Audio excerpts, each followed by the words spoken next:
Donc, la série Person of Interest, créée par Jonathan Nolan, suit une bande de justiciers qui luttent contre la criminalité à New York dans les années 2010 à l'aide d'une intelligence artificielle. The Machine, comme la nomment les personnages, a accès à l'ensemble des flux d'informations numériques, des données personnelles aux caméras de surveillance et détermine, par une attention portée aux variations soudaines dans les patterns individuels, qui pourraient être en danger. Elle donne alors à ses auxiliaires humains le mandat de protéger ses victimes potentielles. La logique de la série repose donc sur la projection, au sens de prévision, à partir d'une étude de probabilité. L'épisode If Then Else, réalisé par Chris Fisher et scénarisé par Denise Tay, se distingue au sein de la saison 4 dans la mesure où les capacités analytiques de l'intelligence artificielle sont appliquées aux personnages eux-mêmes. Les figures centrales de la série s'introduisent clandestinement dans les caves de la bourse de New York pour contrer une manipulation informatique des cours par une bande rivale. Ils sont assistés par la machine qui les observe par le biais des caméras de surveillance. Sont présents Finch, concepteur de l'IA, physiquement diminué à la suite d'un accident, Reese, ancien soldat des forces spéciales qui agit comme son bras armé, Root, hackeuse à la personnalité volatile élue comme interface humaine par la machine, dans le sens où celle-ci lui communique directement ses consignes par le biais d'un implant cochléaire, et Fosco, policier plein de bonne volonté, mais peu allumé. En parallèle, dans un autre lieu, évolue Shaw, autre ancienne militaire d'élite, qui se définit elle-même comme sociopathe, pour tenter d'obtenir le code d'accès à la salle des serveurs. La mission entreprise s'avère vite être un piège. Alors qu'affluent des mercenaires de la bande rivale, à l'origine du déséquilibre boursier, les personnages doivent trouver un moyen de sauver leur peau, tout en atteignant leur objectif de stabiliser l'économie. C'est alors que la série introduit une variation thématique et formelle hautement intéressante. La machine prend le relais des personnages, désemparés, pour déterminer à leur place la meilleure marche à suivre. Les scénarios qu'elle envisage sont présentés successivement aux spectateurs en temps réel, c'est-à-dire que leur facture visuelle est similaire à celle de la série en général, au point où l'on peut momentanément considérer comme authentique le décès de Finch survenu à la fin de la première de ces simulations. Après avoir éliminé tour à tour diverses options menant à l'échec, et donc après avoir rejoué la même séquence narrative avec diverses variations significatives, la machine retient le scénario définitif qui, par le fait même, devient celui diégétique de l'épisode, menant à la conclusion de celui-ci. En parallèle à tout ceci, divers flashbacks montrent Finch, des années auparavant, en train d'apprendre à la machine à jouer aux échecs, ce qui, on le comprend, a contribué à former sa pensée combinatoire. Hélène Machinal revient à plusieurs reprises sur cet épisode dans son ouvrage Posthumain en série. S'intéressant d'abord à la question de l'intelligence artificielle, elle montre comment la machine y fait preuve d'une subjectivité particulière, à la fois dans sa capacité à élaborer des scénarios divergents pour ensuite les mettre à l'épreuve et apprendre à partir de ses erreurs, ce qui lui donne une capacité de libre arbitre, et dans le rôle de créatrice potentielle de fiction qu'elle revêt par le fait même. Machinal voit dans cette simulation de fiction dans la fiction une possible manifestation de la pleine réalité du virtuel, terme qu'elle emprunte à Deleuze, ce qui ouvre à une critique interne de la facticité de l'image.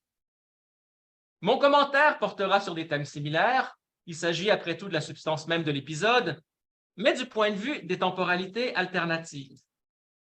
Ce qui retient mon attention dans les projections combinatoires de la machine est qu'elles sont narrativisées, c'est-à-dire envisagées comme séquences d'action, et dès lors inscrites dans une forme de durée.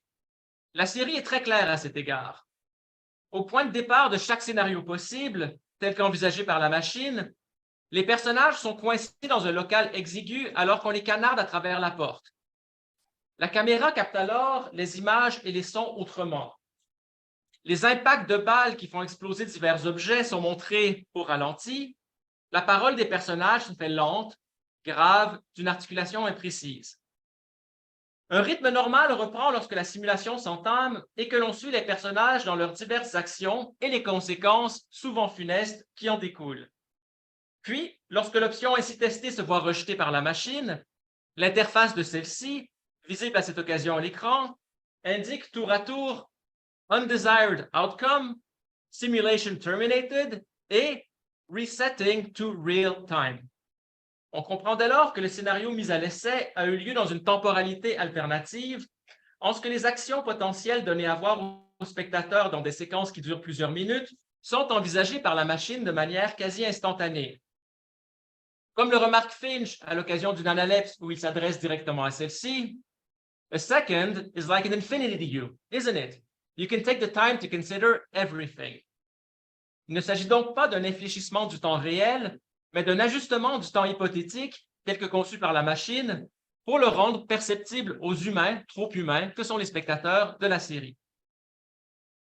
Le titre de ma communication propose de penser le phénomène à partir de l'idée de méta-uchronie.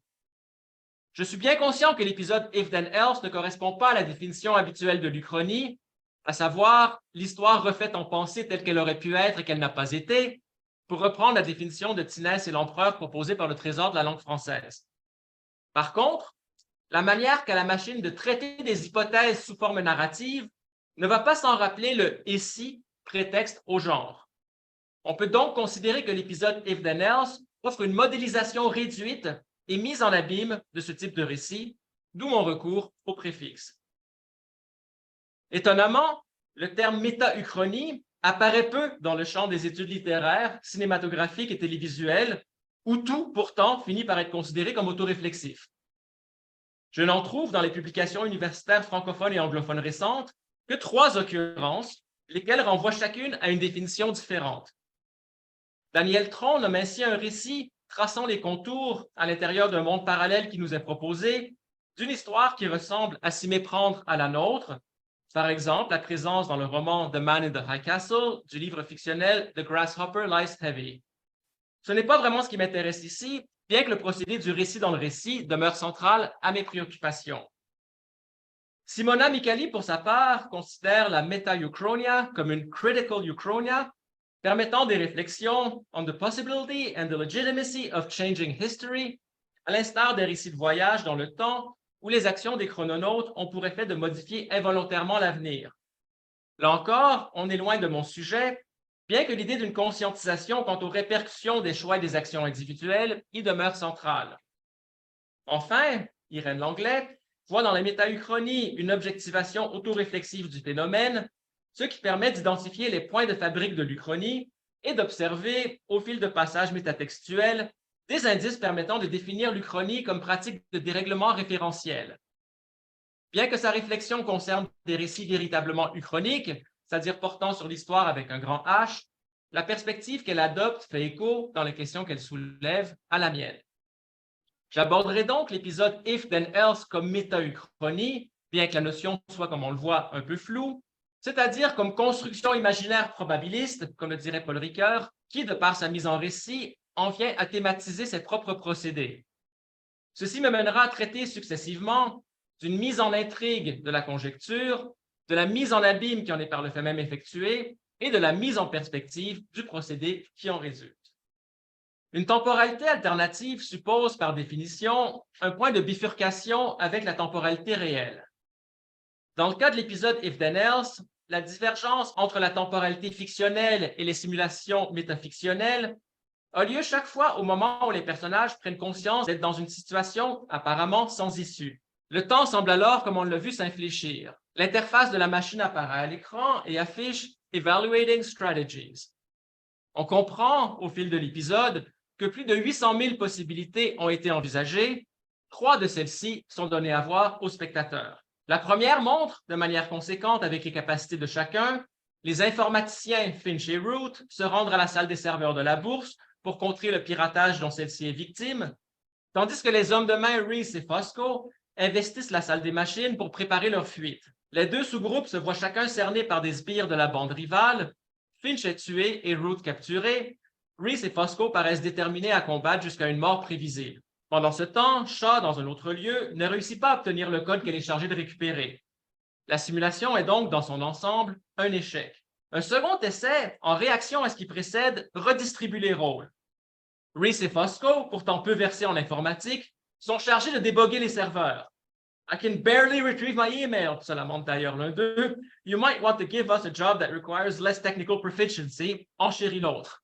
Finch et Root, plus polyvalents, mais ralentis par le handicap de Finch, se chargent de la salle des machines. Là encore, les choses finissent mal. Reese meurt dans une explosion qu'il a volontairement déclenchée, alors que Root tombe sous une pluie de balles. Le sort de Finch et Fosco est incertain, mais assurément peu reluisant. De son côté, Shaw ne réussit pas davantage à obtenir le code, bien qu'elle ait tenté une approche différente. La simulation est donc, là encore, un échec. Un troisième essai prend acte de la dynamique du groupe et de chacun peut potentiellement y contribuer.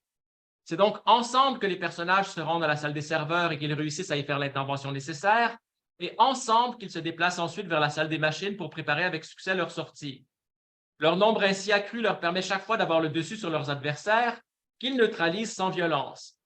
Shaw, pour sa part, réussit à obtenir le code avec une approche encore différente, ce qui contribue au succès de l'équipe.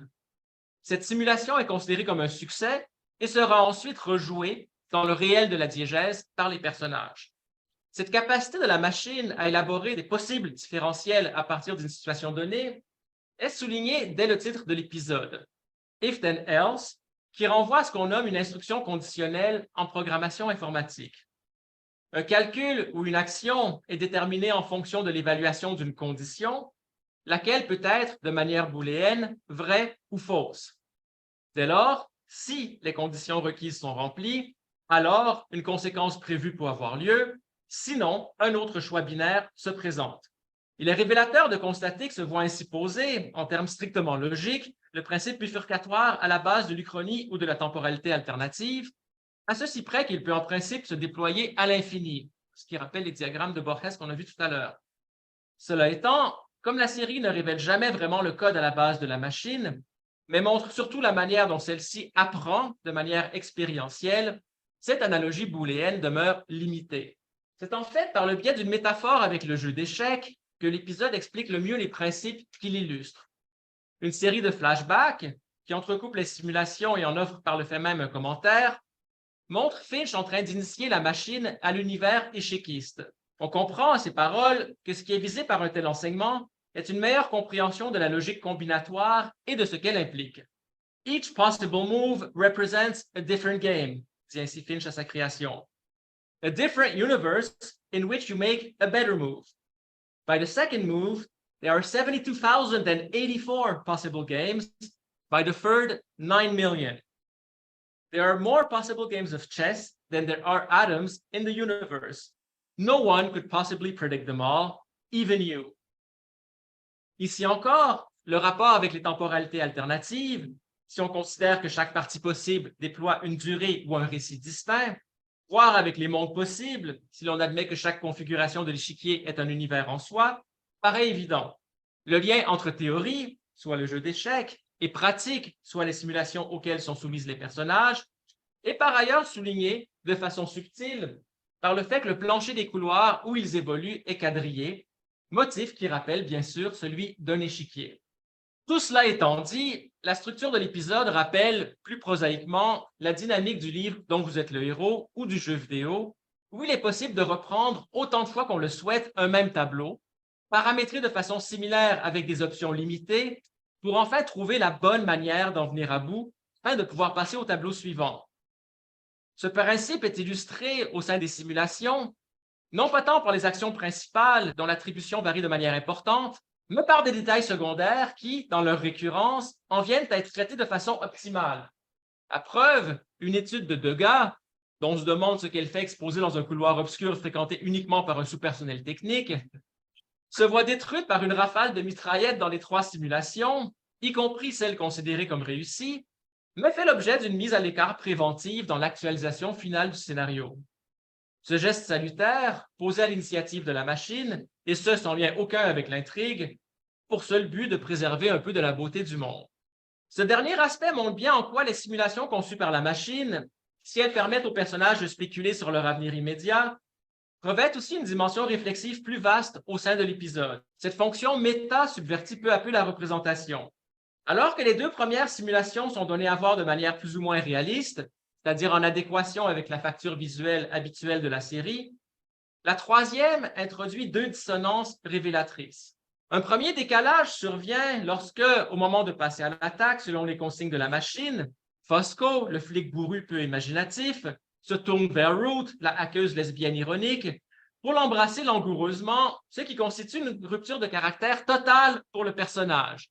« Why did you just do that? » demande Ruth interloquée, ce à quoi répond cavalièrement Fosco, « Why not? We're in a simulation. » Ruth paraît comprendre et accepter l'argument, elle hausse les épaules et se replonge dans l'action.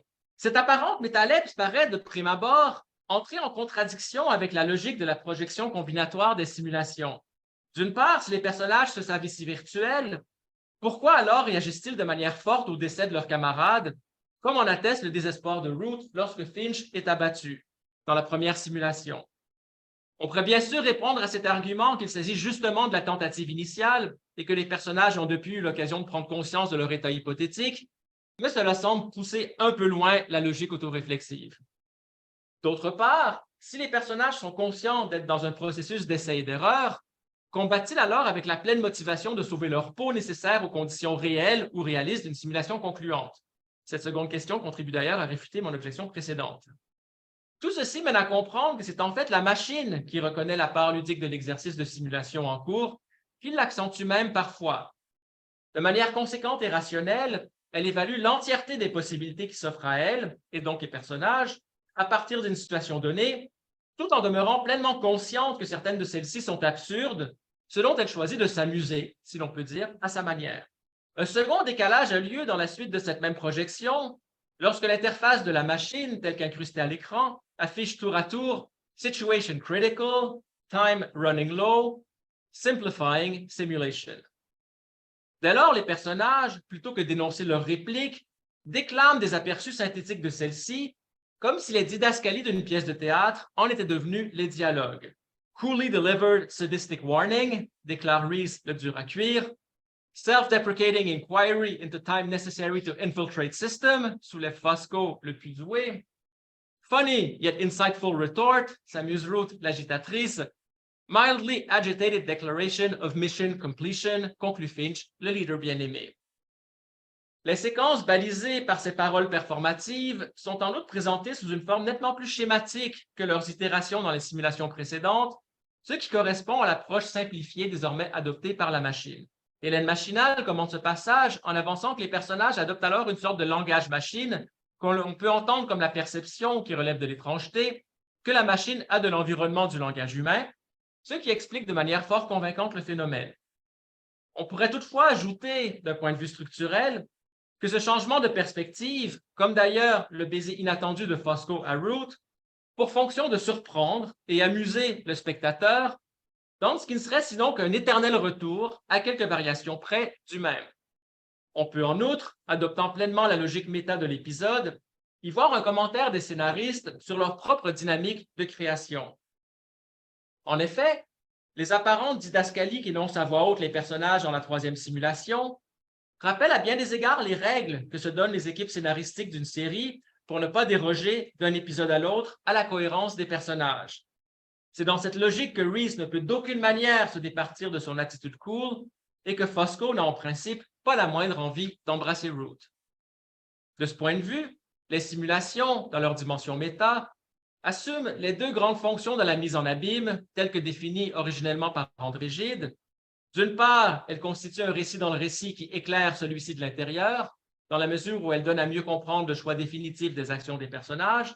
D'autre part, elles offrent un aperçu des visées et intentions du ou des auteurs, illustrant de manière métaphorique leurs interrogations et les décisions qui en ont découlé, lesquelles ont mené par l'écriture même à celle des personnages. Ce dernier développement au sujet de la dimension autoréférentielle de la simulation paraît nous sortir de beaucoup du sujet des temporalités alternatives. J'aimerais conclure en soulignant que cette mise en abîme de la mise en intrigue de la possibilité offre, au sein de l'épisode, une apparente mise en perspective de celle-ci. Pour le dire autrement, la pseudo-uchronie peut être vue, au travers de sa part d'autoréflexivité, comme une méta-uchronie, dans la mesure où elle paraît développer, en modèle réduit, un commentaire en filigrane sur le procédé. La machine, comme on l'a vu, détermine ce que sera la stratégie adoptée par les personnages, et donc le scénario définitif de l'épisode, en évaluant toutes les options possibles à partir d'une situation donnée, soit les personnages pris au piège, dont 3 sont présentés sous forme narrative aux spectateurs. En parallèle, la métaphore du jeu d'échecs illustre cette idée de projection combinatoire, dont chaque variante ouvre à d'autres possibilités. On a par ailleurs vu que cette projection illustrée ou narrativisée comporte une dimension autoréflexive, dans la mesure où diverses dissonances viennent souligner les paramètres logiques et donc les limites de celle-ci. On pourrait ajouter à cet égard, bien que la série ne le fasse pas explicitement, qu'un tel paramétrage est également à l'œuvre dans le jeu d'échecs. Une tour ne peut avancer que de façon rectiligne, un fou en diagonale, et ainsi de suite. Les possibles sont ainsi à la fois infinis et, à certains égards, limités. Telle semble être la conclusion implicite avancée par l'épisode If Then Else au sujet des uchronies et autres temporalités alternatives. Celle-ci serait significative et dès lors utile d'un point de vue heuristique ou cognitif, a useful mental exercise, dirait Finch, à condition de ne pas modifier trop de variables à partir d'une situation donnée. Il faut certes un point de bifurcation, marquant le passage dans une réalité autre, mais le reste des paramètres de la situation d'origine gagne à être maintenu au risque de verser dans la fantaisie ou l'absurde. De ce point de vue, l'uchronie ou les temporalités alternatives s'apparentent à une forme narrative de diagnostic différentiel, en ce sens qu'elles invitent à évaluer un problème donné à partir d'une variation proche de celui-ci, laquelle comporte toutefois une différence significative. En d'autres mots, une défamiliarisation efficace demeurera, si l'on en croit la machine et donc la série, nécessairement restreinte, limitée. Tout ceci, j'en suis bien conscient, est énoncé, contrainte temporelle oblige, quelque plus rapidement. Une lecture plus étendue de l'épisode aurait forcément tenu compte de l'apparition inattendue de Shaw, la soi-disant sociopathe, qui rejoint les personnages dans l'actualisation de l'hypothèse retenue et donc dans la conclusion de l'épisode, d'une manière qui n'avait pourtant pas été envisagée par la machine, ce qui vient nuancer ce qui a été dit au sujet du calcul combinatoire et de la prévisibilité des trajectoires de chacun.